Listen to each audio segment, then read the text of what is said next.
Sumusunod sa mga tradisyon ng maraming deboto pagsabit ng mahal na araw. At tulad ng ibang nananalig, may mga nakaugalian ding gawin tuwing Semana Santa ang ilang Kapuso Stars. Narito ang Star Bites.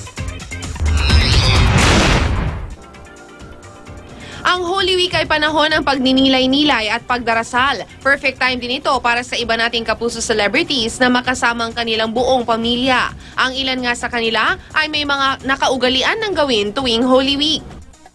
Pag Good Friday, by 3 o'clock hindi na kami naliligo. Tapos bawal na rin daw masugat, maglaro, lahat. Tapos we follow the walang meat kapag ganun. Pag yung talagang Holy Week na. Meron kasing recipe yung mami ko na tuyo na may sabaw. So yun ang lagi namin nire-request. Kasi syempre bawal ka mag-meat, yung ganon. Uuwi naman sa kanyang hometown si Christopher Martin sa Olongapo para sa taunang bisita iglesia ng kanilang pamilya. Holy Week siguro sa Olongapo lang. Nagbibisita iglesia, ganun. Tapos minsan lalabas na kami 2 days, pupunta kung saan-saan, basta malayo sa lugar namin.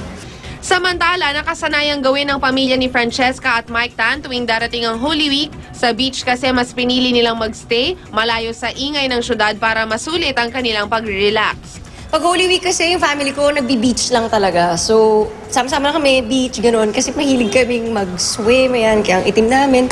Yun lang talaga ginagawa namin. Yun lang. Definitely pupunta ng Boracay.